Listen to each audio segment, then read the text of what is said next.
today I'm going to be making a roast chicken. It's a very simple roast chicken recipe.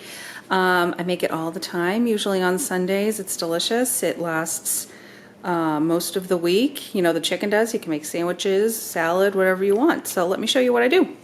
First thing I do is I always put carrots down below in the pan or in the roasting dish. So I just cut some up there and chopped them up a little bit. I really just chopped them in half and then again lengthwise. And then I have a whole lemon that I cut into quarters. And then I have a whole onion that I cut in thirds. Okay. And then I have salt and pepper in here. And this is actually Trader Joe's 21 Season Salute. I've actually never used it. I just got it. I thought it sounded really good, so I'm going to use that today. And then I have about 2 tablespoons of butter there that I just melted down a little bit. And then obviously your chicken, roasting dish. And then I have white wine and chicken stock. I don't really like white wine that much. I'm more of a red wine person, so I tend to buy less expensive wine. I'll buy kind of what's on sale. You really should buy white, you know, the wine that you'd actually drink, but I don't find it's usually too bad. So I have this on hand, and then I have this Pinot Grigio that I just got too. This is Chardonnay. I usually use Pinot Grigio, but either one and mixing the both is fine. And then I have chicken stock. And then I wanted to show you just some other seasoning options that you could do, because again, this 21 Seasoning Salute, let's see if that'll focus. I don't know if it will. Yeah, there it is. Well, anyway, I just got this from Trader Joe's. It sounds really good. There's a ton of spices in there, so should be good. So I thought I'd give that a try, but usually what I do is I do herbes de Provence a lot. I do this and then salt and pepper all over the outside of the chicken, so I'll show you that in a little bit, but that's usually what I do. And then sometimes I add smoked paprika, kind of depends on my mood, but I love smoked paprika. And then you could also do salt, pepper, and then rosemary and thyme. That's just easy and really good. I have this poultry blend that I also really like, and I use, you can see I'm almost done with it. I use that a lot, and that's really good. And then I got this garlic sriracha. Let's see if that'll focus. That'll focus, but it's Weber, there it goes. Weber garlic sriracha. You can see I've used a lot of it, and I haven't had it that long. This is so good. If you love sriracha like I do, this is delicious. I've done this a bunch of times all over the chicken, and it is so good. So I would try that. It's spicy. It's a little hot, you know, like sriracha, but not too much. It has good garlic flavor and almost kind of sweet like sriracha is. And then good old Old Bay. I love Old Bay. I love it on potatoes, on chicken, on fish. I mean, whatever, but it's really good. So a lot of times I do that too. I'm almost out of that. So those are some options. I just wanted to show you because the Trader Joe's 21 Seasoning Salute was new to me today. But it doesn't matter. I mean, if you're new to cooking and you don't know what kind of seasoning you want, I mean, you can just do salt and pepper and it's going to be good.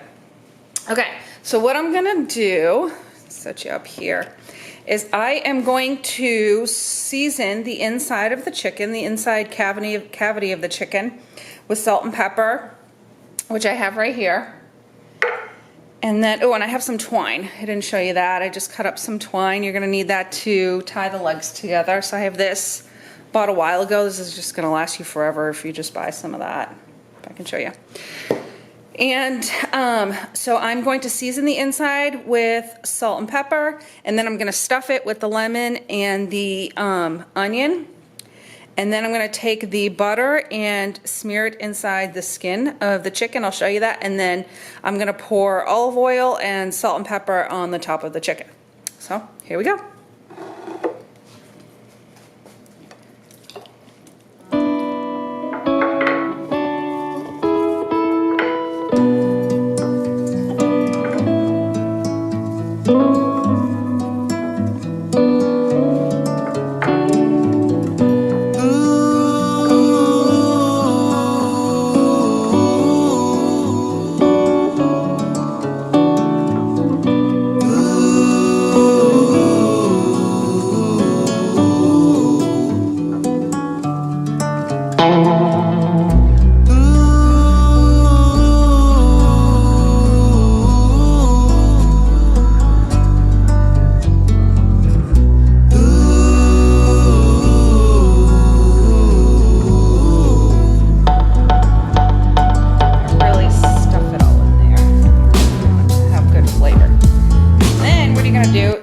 you're gonna do is just kind of close it together like that, and then you're gonna take the two legs and you're gonna tie them together.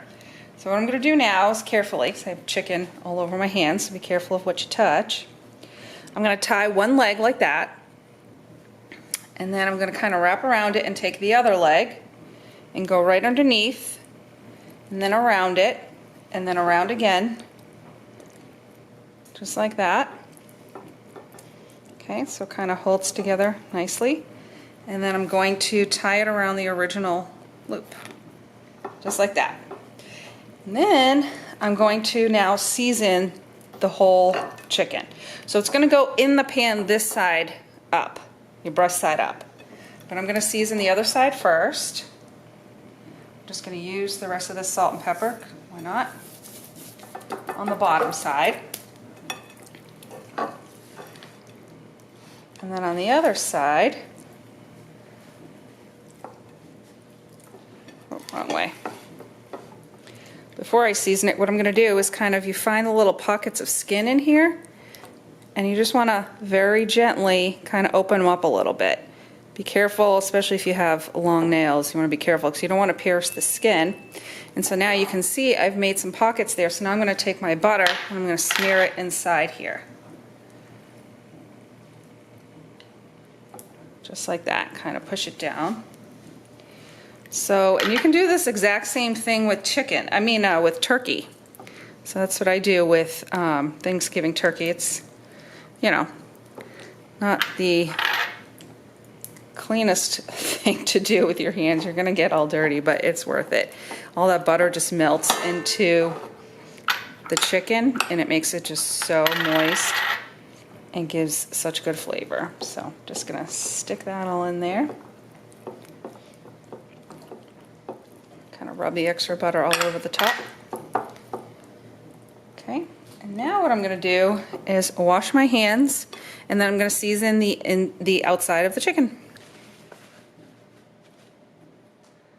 Okay, so before I do that, while I have clean hands, I'm going to take my carrots and just pour them right into my pan here.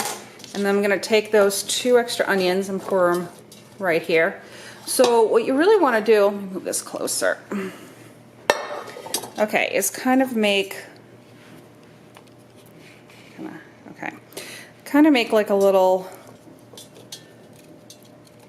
nest here, so that when you put the chicken on top, it has something to lay on top of. Sometimes I put potatoes in here too. Any like root vegetable you can put in here because it's going to cook for a while. So carrots, I do parsnips a lot, potatoes, whatever you like, but that's good. Sometimes I add rutabaga, whatever you want. Fennel is really good. I do that a lot too. I love fennel. If I had some, I'd put it in here. But today I'm just going to do carrots and onion because I'm going to make some mashed potatoes to go along with it. So it's going to be pretty simple. Okay, first what I'm going to do is I'm going to take some olive oil. I keep them in these containers, and I'm going to squirt it all over the chicken.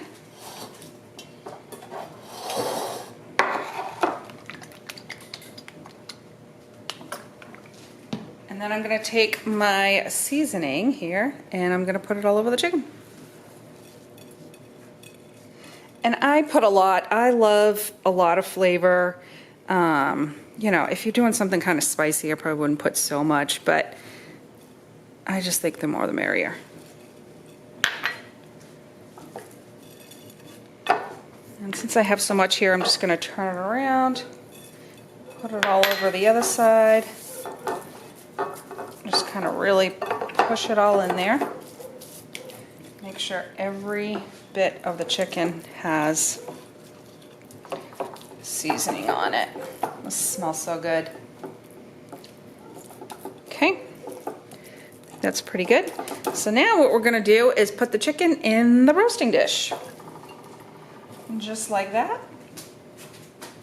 All right, and then I'm going to take the wings and just kind of tuck them under a little bit because those are pointy and they kind of burn in the oven, so you just want to be careful. All right, so now that I have my chicken in my pot, I'm going to take my chicken stock and I'm just going to put a little bit down on the bottom of the pan. just around along the sides. I'm not going to pour it over the chicken because I don't want all my seasoning to fall off, obviously. And then I'm going to take my white wine and pour it right down below.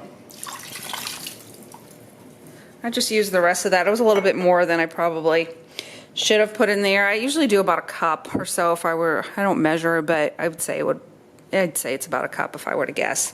So now you can see all the liquid down there. And I have set my oven to 425. Okay. Okay, so now what you're going to want to do is you're going to cook the chicken for about 1.5 hours to 2 hours. So the time kind of depends on how big your chicken is. Mine was pretty big, it was about 6 pounds. So it's going to take closer to 2 hours, but you want the internal temp to reach 165. So you want to get yourself a thermometer, a meat thermometer, and about 1.5 hours in, I would insert it into the chicken and check the temp. If it's not there yet, put it back in the oven, check again in about another 10-15 minutes till you get it to 165. But usually about 1.5 hours to 2 hours will do it. And then every 30 minutes, I'm going to baste the chicken. So it has been about 30 minutes. I'm going to show you how I baste it now.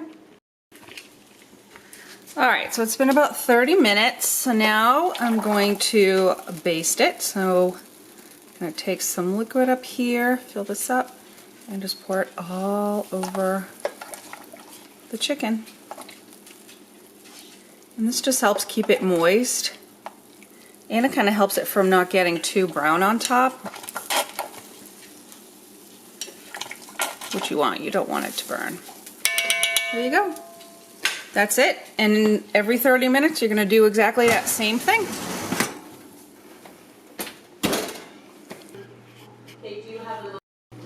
Okay, just wanted to show you that I took my chicken out, so it's resting on my cutting board.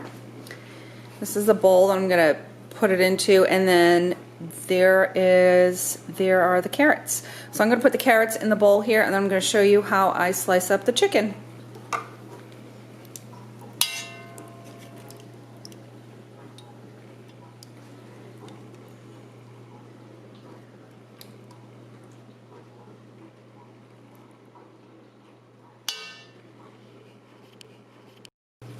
Okay, so the first thing we want to do is we want to cut the twine.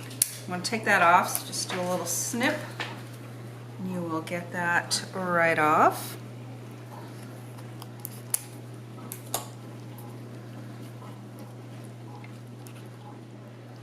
Put that to the side. Also, I've been letting the chicken rest for about 15 minutes, so you can see a lot of the juices have kind of come out here, but you want to let it do that because you want to keep it as juicy as possible. And you can see it's really almost coming off the bone here, so it's really ready to go. So the first thing that I'm going to do is I'm going to cut the wings off. So I just kind of stick my knife in there and push down, and then if you hit right back in there, you'll kind of feel the bone a little bit, and you can just take the point of your knife and crack it and then push down. You know, I'm not the best, but I can get it done. So I just pulled that off, and then I'm going to put it in my bowl. And then I'm going to turn it around, and I'm going to do the same thing on the other side. So again, I'm just going to stick my knife in until I get to the cutting board and push my knife down. And then again, I'm going to put my knife in where I feel the bone and just kind of crack it, and see that one.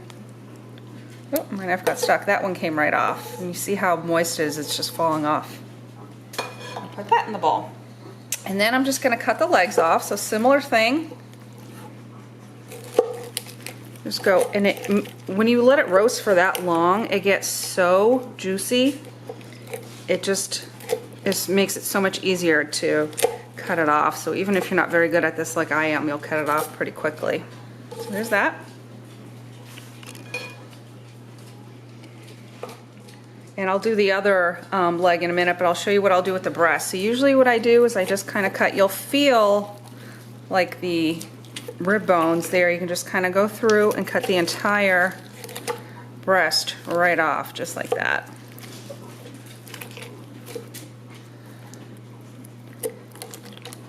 And you can get it right off the bone right there. And then you can just slice it. Makes a mess, so just make sure you have a nice big cutting board. And it helps if you have one with the ridges like this, so then you can, it can catch all of the liquid in there. And now what we're going to do is we're just going to slice it.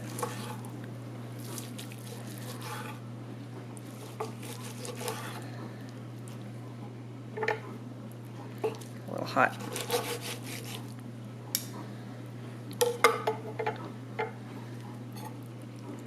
Put it right into my pan.